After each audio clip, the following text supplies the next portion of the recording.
Firstly, sincere gratitude to the organisers of this event and to those who have consented to allow me to breathe the fragrance that we are all experiencing this evening, which is recollection of what the ulama say, بِذِكْرِهِمْ تَنْزِلُ الرَّحْمَةِ, by remembering the great ones the mercy descends, and we are, as it were, all participating in the blessings and the perfume of Moulana Ashram Ali Thanwi, whose works continue to give life to the Ummah so many decades after his passing through the curtain into the Akhirah.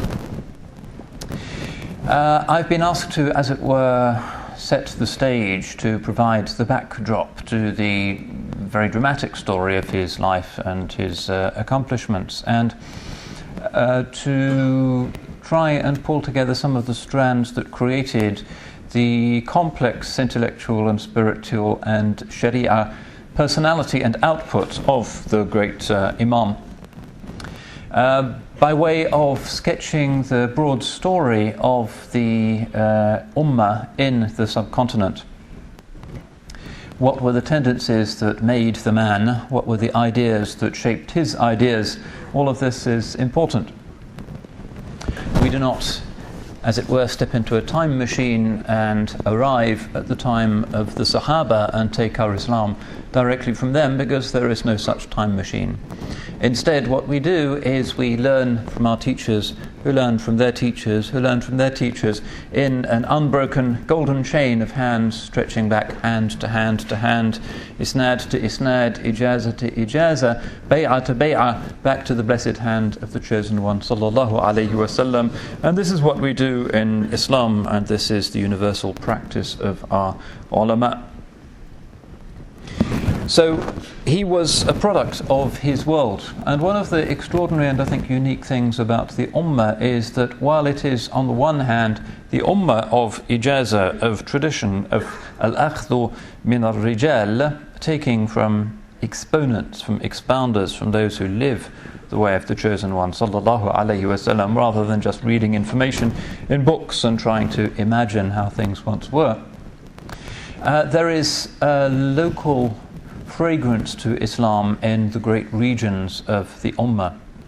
Of all of the great pre-modern civilizations, that of Islam spread over the largest geographical area. The five large areas, as identified by most historians, would be, first of all, the Arab zone, the Middle East and North Africa, which played a significant role in Islam for the first 3 centuries, and then handed over the torch to others. And then there would be the Black African zone, with the great Muslim intellectual cities, places like Touba, places like Kaulak, places like Timbuktu, with great Islamic colleges, madrasas, universities that continue to produce great ulama to this day. And then the zone of the Turks, basically the Anatolian highlands and the Balkans, but also Central Asia as well. Perhaps a fifth of the Ummah, those who speak Turkic languages, and their role really from the high Abbasid period until the present is quite undeniable. And then in the Far East, Southeast Asia, you have the fourth zone, which is what the Malays call the Nusantara, the Ring of Islands, 10,000 inhabited islands, again full of great ulama, full of great Sufis, people of Irfan, people of Hadith, those who carry the torch of the Sunnah to some very remote tropical islands, also part of this great tapestry. And the fifth zone is the Persian zone, and generally the Muslims of the subcontinent are regarded as an extension of that zone, because the culture that developed eventually into the culture of the subcontinent today came through the mediation of Persian-speaking scholars, not just in the land of Iran itself, but also Central Asia, the great cities of Bukhara and Samarkand, where the ulama were essentially speakers of Farsi. So that's the fifth of these zones. But when we speak about the development of Islamic scholarship in any of these zones, we do find the most extraordinary fact that the curriculum in the madrasas tends to be quite similar. The great works of tafsir, the works of Baydawi in particular, and of others, are common in the madrasas of the classical Islamic world, wherever you might go. The basic texts of fiqh will depend on the madhab that are followed, but essentially they are part of a global Islamic conversation on what is acceptable fiqh, what is an acceptable madhab, and what are acceptable forms of ijtihad. The texts of aqidah, of doctrine, again pretty standard across the traditional Islamic world, particularly following Fakhruddin Razi and the commentaries on Razi's works that led to the great traditions of Jurjani, Taftazani, Nasafi and others, and the commentaries on those works and the abbreviations of those works which form the backbone of doctrine teaching in the madrasas across the traditional Islamic world, and so on and so on. The texts of Hadith and Arabic grammar and the works of the ma'aqul, the philosophical intellectual traditions in Islam, including sciences such as mantiq and logic. Remarkable consistency. And one way in which that took place was that the Muslim world traditionally was a place of travel and also was a place of pilgrimage, that the scholars met each other on the Hajj. And it was possible for somebody to come from Sumatra and one end of the Islamic world, and on the Hajj they would spend weeks and months waiting for the blessed month with scholars from Morocco or from Timbuktu or from Bosnia or from any other place, and that led to a certain globalization, as it were, of Muslim scholarship, which is one explanation for the fact that these basic texts and these basic curricula are not identical, certainly, but certainly part of a single sense of what it is to be Ahlus Sunnah wal Jama'ah, despite the enormous size of the traditional Ummah. And as we'll see, and as we'll hear later on this evening, the role of Indian scholars going to Mecca and going to Medina, developing links with the scholars of those cities and scholars of other places, and then returning to India, is often one of the forces that are at work in triggering forms of tajdeed and renewal in the various dramatic periods of the history of Islamic scholarship in the subcontinent. But specifically, the story in the subcontinent is a particularly interesting one, because the area is so large and so ancient and so populous. And also the area has a religion that seems to be very unlike the Ahl al-Kitab, who are the basic form of kufr that the early Muslims encountered in Syria, in Palestine, in Egypt, in Spain and elsewhere. Eventually the Hanafi consensus in the subcontinent developed the view that the Hindus and the Buddhists should be considered Ahl al-Dhimma, but not Ahl al-Kitab. That is to say, they were to be tolerated and they would pay the jizya, and they would have the right to exist, but one couldn't, for instance, marry their women.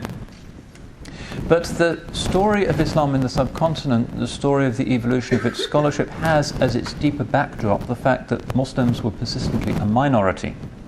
And that whereas within 3 or 4 centuries of the arrival of the Sahaba in Syria, Egypt and elsewhere, the majority of the population had traded up to the Tawheed of Islam, this didn't happen in most of the subcontinent, with a few localized exceptions in places like Kashmir, in places like Sindh, in some parts of central India, in some parts of Hyderabad, Deccan, in parts of Bengal. There were local Muslim majorities, but India as such never converted the way that the Middle East converted, or Central Asia converted, or the Malay world converted.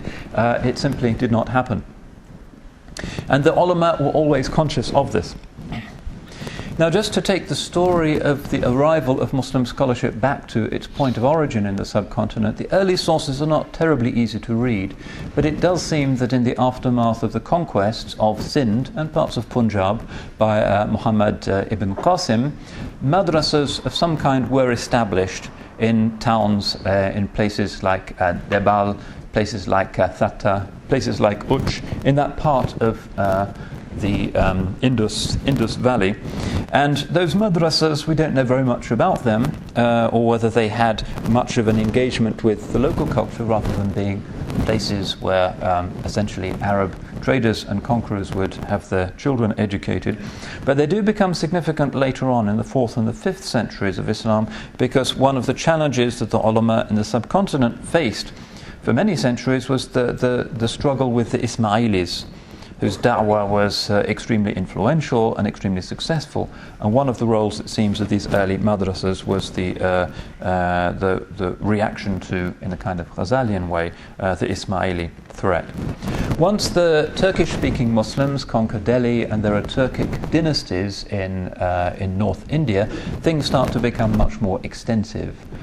So that, for instance, whenever the Turkish sultans conquered a new city, generally one of the very first things that they would do would be to establish not just a Friday mosque, but also a madrasa. So Muhammad Ghori, after his conquest of Ajmer, creates a madrasa in the city of Ajmer, and that's recorded in the historians. Muhammad ibn Tughlaq, in the mid-14th century, he rules for 26 years in Delhi, creates a range of madrasas, and the ulama and the local nobles are doing the same thing. And the historians mention that in his time, in the mid-14th century, there are around about 1,000 madrasas in Delhi of various kinds. What we don't have, and this is another way of comparing the tradition of Muslim scholarship in the subcontinent with the tradition elsewhere, is a very ancient institution that continues to this day.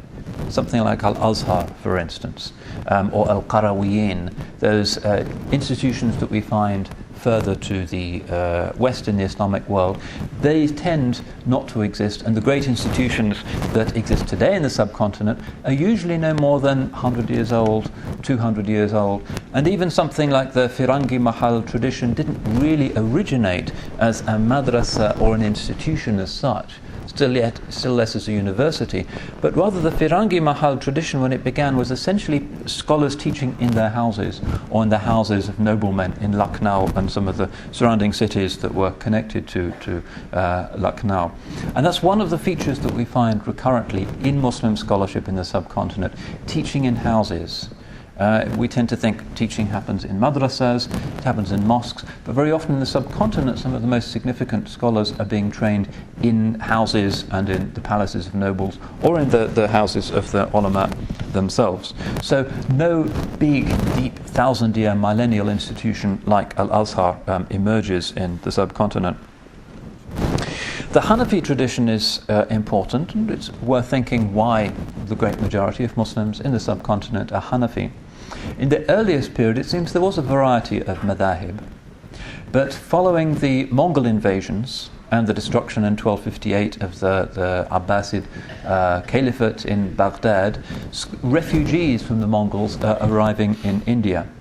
And these refugees come from Iraq, they come from parts of Iran, but most of them come from Central Asia, from Khorasan, from what's now places like Uzbekistan, southern Kazakhstan, Tajikistan, and so forth. And those are ancient Hanafi Maturidi cities. Abu Mansur al-Maturidi is himself from Samarkand, and so they come with the texts that they're able to save from the Mongol invasion, and they settle in India, in these new Muslim principalities, and they provide the basic, as it were, circuits of what becomes the later interpretative tradition of Muslim scholarship in the subcontinent. In the 20th century, not all scholars in India have been happy with this, because if you look at the classic madrasa curriculum in the subcontinent, you'll find that it's a commentary on top of a commentary, on top of a commentary, on top of an original work of Hanafi fiqh that wasn't actually written in the subcontinent. So somebody like Zia al-Hasan Faruqi, for instance, who's one of the historians of the scholarship of Islam in the subcontinent, says this was actually a bad thing. And he's looking for explanations. Why is it that the Syrians became Muslims, but most Indians didn't, even though Islam is ancient in the subcontinent? His explanation is that the fiqh of Syria comes from the local scholars, and it was evolved in its earliest moment in engagement with the local population, with their needs, which was not the case in India. In India, the basic fiqh was evolved in Central Asia and in Iraq, and then came into India, and although the commentaries with their ijtihad tradition sought to relate those texts to the realities of living as a minority in a Hindu Ocean, still the basic logic of the Hanafi fiqh brought from Samarkand in particular, and from Shash, which is now Tashkent, was not something that was indigenously evolved, and therefore, on the view of these scholars, made it harder for Islam really to make inroads, because the Sharia seemed to be something from elsewhere. That's not necessarily the right view, but it's an opinion that is often found, and certainly it's the case that these basic texts do come from elsewhere. I recently had the good fortune to visit Samarkand and visited the maqam of Imam Abu Mansur al-Maturidi, which has recently been restored, a very beautiful place. And very, very close is the maqam of Burhan ad-Din Marghinani, and you can see that that really is, as it were, the kind of spiritual heart of Islam in the subcontinent. It's not in the subcontinent. Spiritual heart and its scholarly origins are to the north in those distant places. For the much-travelled world of medieval Islam, that was not much of a problem, but it could be if we're looking for an explanation of why it is that India is not now a Muslim-majority country, that's one kind of explanation. Before the Mughals, and for most of the Mughal period, there wasn't really a standard or a fixed curriculum. The Dars-i-Nizami phenomenon comes a little bit later, and generally each madrasa had its own curriculum. So in Delhi or Lucknow or one of the great cities where Islam was spreading on the scholarly level, each madrasa would have a different orientation. Some of them would be strongly oriented towards the manqul, others strongly oriented towards the ma'qul, and one of the things you could do would be to decide what kind of thing you wanted to study. You'd study in one madrasa for a while where there was a great professor of tafsir, and then you'd study at another madrasa where there might be somebody who was very good on teaching you the shifa of Ibn Sina, and so on. And very often the scholars move around as a result of different madrasas having a different reputation for different kinds of things. With the introduction of the fairly standard Dars-i-Nizami curriculum from the 17th, 18th century, from the 18th century onwards, that becomes something that's much less common. But generally, in this period, there is a sense that both the manqul and the ma'qul are acceptable forms of Islamic knowledge, and there isn't really a strong argument against the study of philosophy or the study of sort of philosophical kalam in the way that happens in some other parts of the Islamic world, for instance, the Ottoman Empire in the 17th century. It's also important to note that there's a lot of women's education taking place in the subcontinent, and this is often patronized by wealthy women or by princesses. So Babur has the famous daughter Gulbadan, who's herself a great poetess in Turkish and also in Persian, and she founds madrasas. Salima Sultana, who's the niece of Humayun and becomes one of the wives of the Emperor Akbar, does the same thing. Jihanara, who's the daughter of Shah Jahan, founds madrasas and also writes books herself in Persian, particularly biographies of the awliya. So one of the great biographies, or the siras, of Khwaja Mu'aynuddin Chishti is actually by this princess. So there's women as well as men who are in the literary classes. Another thing that may have obstructed the spread of Islam in the subcontinent in this period, compared to what's happening further east and further west, is a very strong social sort of class system. The scholars tended to differentiate between what they call the ashraf and the ajlaf. The ashraf were people whose ancestors came from Central Asia or from the Middle East, and the ajlaf were local converts or descendants of local converts. And there are some very strange things that you can find in some of the early fatwas of the ulama in the subcontinent. For instance, the Fatawa Jahandari of Ziyauddin Barani, which is 13th century in Delhi, quite an early text. He says it's actually haram to give somebody who is of indigenous Indian origin the job of being a qadi or the job of being working for the government in any particular way. Those people, even if they become Muslims, have to be kept down. And all that you can teach them is the fard ayn. They have to know how to pray and how to fast, but you don't teach them anything else. It's only these ulama who are, as it were, foreign origin who can be taught those things. And as a result, you can imagine how that acted as a disincentive for people to convert and created a kind of almost Brahmanical caste system in the subcontinent. The only people who break through this and actually manage successfully to engage in da'wah, and this is why the book that we're celebrating this evening is particularly important, are the Sufis. Because these are the people who are not just in madrasas speaking in Persian and Arabic, but are learning the local languages and are going out to the local populations in order to bring people to Islam. And somebody like Mu'aynuddin Chishti would be a classical example of that. Nizami Awliya would be another great example. He's a Sayyid, so he's from the class of the Ashraf, but he was very proud of the fact that he learned his beautiful tajweed from a slave who'd once been a Hindu. That was relatively strange. The ulama would say it was strange to learn tajweed from somebody of that background. But it tended to be the Sufis because they were not proud, essentially. They didn't mind at whose feet they sat. For them, everybody who says the Shahada is equal. These are the people who are breaking down the barriers, and these are the people who are reaching out, particularly to lower caste Hindus and bringing them into the deen. The ulama of the highest levels tended to associate very closely with the state and regarded themselves as the people who were keeping the state on the straight and narrow. Often the title of the ulama in India, somebody would call himself Muhafiz al-Sharia, for instance, or Khadim al-Din, trying to keep the sultans to conform to the Sharia, even though the sultans often paid no attention. And there was a kind of relationship between the sultans and the ulama, that the sultans would give generous awqaf to the ulama in exchange sometimes for the ulama not being too outspoken in criticizing some of the things that the sultans did. But there were some scholars who were exceptions.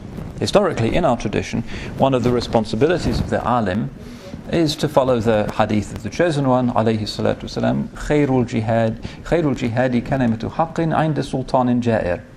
The best jihad is to speak a word of truth in the presence of a tyrannous sultan.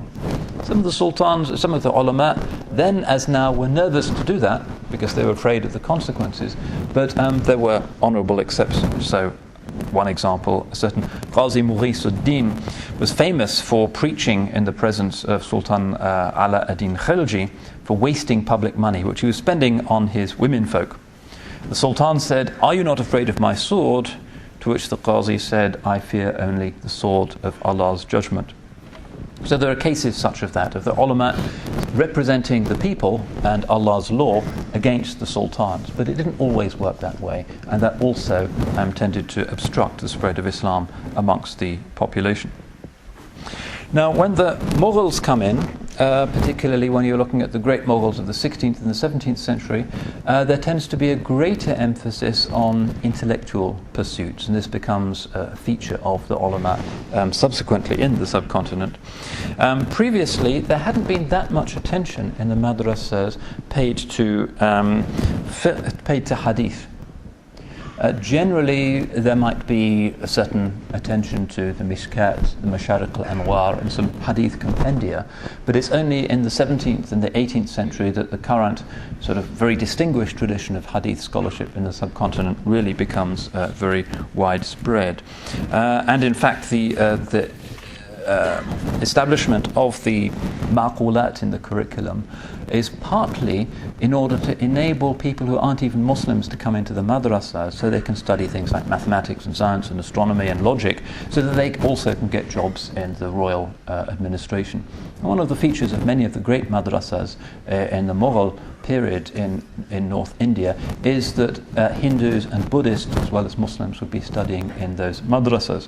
One of the controversial things about the Emperor Akbar is that he said those people don't need to study Quran and Tafsir, but they can study Indian things like Vedanta and Sanskrit. And this generated a lot of fear amongst the ulama and a sense that the uniqueness of Islam was being watered down. Akbar also brings in somebody who turns out to be really influential in the history of Islamic thought in India, who is from Iran, Mir Fethullah Shirazi. And he's very interested in the philosophy of Ibn Sina and the commentators on Ibn Sina. And he spreads an intellectual approach to Islam throughout the madrasas of the empire. And all of this provokes a very important moment in the history of Islamic thought in the subcontinent, which comes about particularly under the Emperor Aurangzeb and associated with people such as Mujaddidi al-Fisani, Ahmed Sirhindi. Very pleasing to see that just the other day his Maktubat were released in English translation by the American Muslim scholar Arthur Buehler, and it's certainly one of the great classics of Islam. And you can see how the characteristically Indian fusion of things like tasawwuf, usul al-fiqh, and local stories, and Persian poetry and literature are kind of put together in these letters. But the point always being that what we need to remember in order to maintain our distance from the pagan or Hindu environment is the importance of the Quran and the Hadith. And that's one reason why Hadith becomes so important.